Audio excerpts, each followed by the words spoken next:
Hello, welcome to Premier Scene. I'm Claire Bueno. Earlier today, we were lucky enough to interview the iconic Russian director, Andrey Konchalovsky, and I knew we were onto a winner when his PA said to him, "Is there anything I can get you?" He answered, "How about 30 million for my next film?" So, Andrey, over 40 years of film experience, it must be pretty incredible.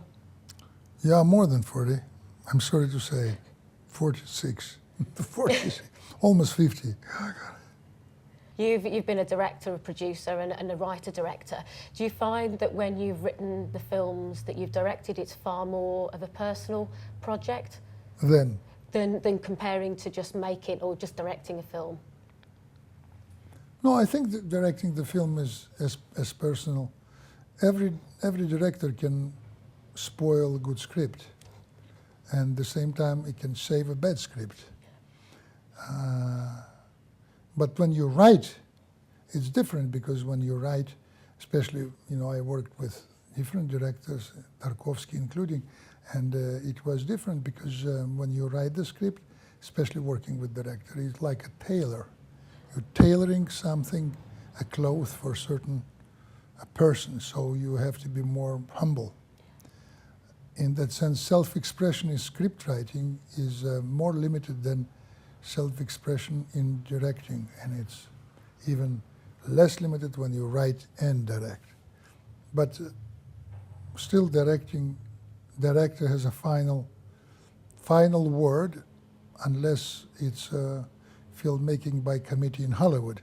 And then you don't have any rights to express yourself, and some people will decide for you how the film should look, what the story is about, and basically what the film is going to be. In that sense, author in Hollywood is not going to survive. And back in the 1960s, when you first started making films, were you, back in Russia, of course, yeah. Were you conscious about the censorship and not being able to maybe express yourself creatively? No, creativity doesn't have anything with freedom of self-expression. It's an illusion for me. In Soviet Union, under censorship, much more severe than in my time, Eisenstein was doing his masterpieces under very severe censorship. Cervantes did Don Quixote under even more severe censorship, when you can be, burned to stake by Inquisition. So I don't think that there is a direct link between freedom of self-expression, what Western is obsessed with, and the creation of big masterpieces. Russia get a lot of freedom in 90s, and no masterpieces or great films appeared. It proves in a sense, I look for the proof of my theory, not yours. Well, am I correct in saying, though, one of your films, it took 10 years to actually be released in Russia, your second film? 20 years. Was it really? Yeah, but it was made. The most important thing, in Soviet Union, you could have a film banned, but the film was finished and it was canned. It was there. When you have a censorship of money, the film is not going to be made. It's going to be killed before inception. It's different. I remember you went over to the States as well. You did touch upon your sort of experience in Hollywood.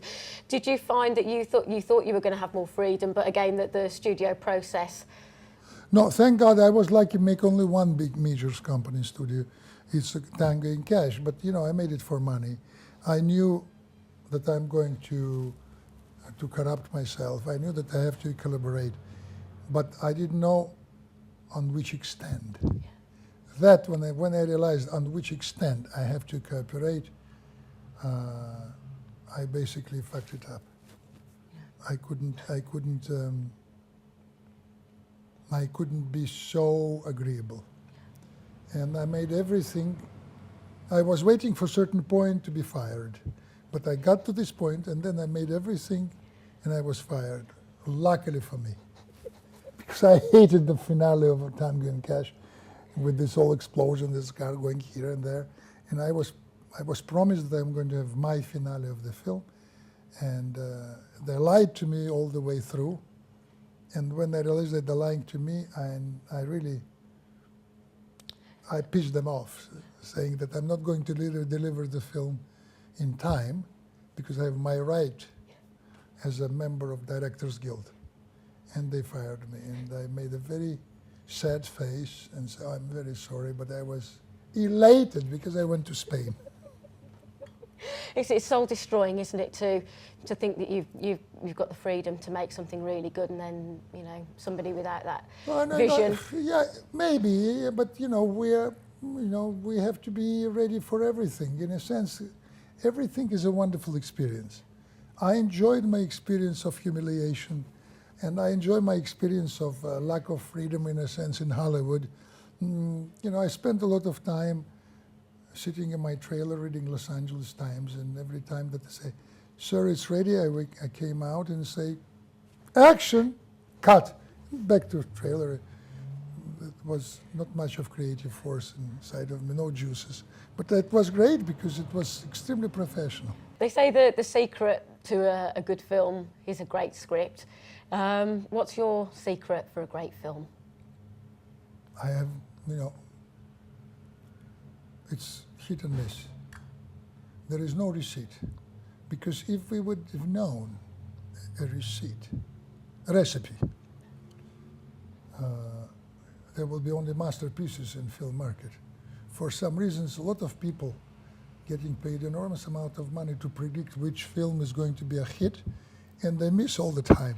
So there is no such a thing as a exact calculation. As a matter of fact, I think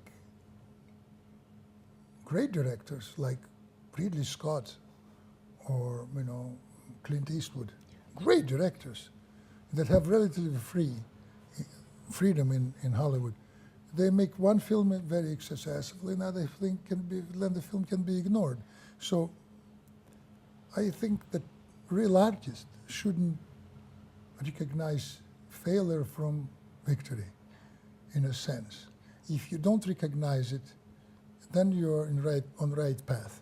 If you go from success to another success, if you're trying to make a successful film, it's almost a guarantee for the failure. Do you feel as well as a director, you've obviously seen different sort of techniques over the years. Do you have to embrace the new technologies that come your way, like you did, for instance, I'm with 3D? very interested in new technology, but new technology doesn't change the main thing. 3D is a wonderful gimmick, but 3D is not something that will make film better. 3D is a gimmick that can be used by good people and used by very vulgar and primitive people in order to sell their product. And I think 3D is going to be compromised very soon. It's already has been compromised. 3D is like a roller coaster. 10 minutes in a roller coaster, wonderful. 2 hours in a roller coaster, you can kill. It can be a torture. All visual effects are expensive and can be effective. The most effective and expensive visual effect is human face.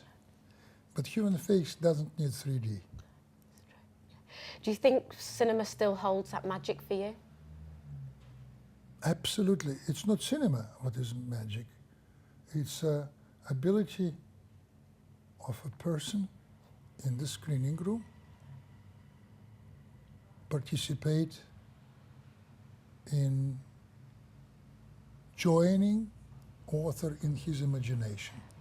It means the audience, like in Barbican, it's audience of people who like to read and who came to see Russian films. God, where is Russia? Who knows? The people who can read and inquisitive, they're still there. And I think in that sense, they're not teenagers. Teenagers need stimulation. They don't need thoughts. It's normal. But the whole world, not only cinema, sport, marketing, all now is taking the focus from parents, leave alone grandparents, to children. That's why the film became children's entertainment, and film that would like to answer certain questions about mystery of human life. It's different people, and they still exist, but they sit at home. You received many accolades and a lot of success through the film festivals. Is that still the best way to get your film seen and out there for public? It's important. You know, marketing is an important part of our life and became more important than the product. I'm not very good in marketing, but I'd like to have someone who can take care of it in my life. But I think festivals are very important in that sense, but the most important thing, I think, still the audience that is there. And in that sense, festival can help to bring audience attention to the film, because it's very difficult today to find something in this abundance of information that we have in the world. And the most difficult thing is to have a light in the night just to go there. Thank you very much indeed.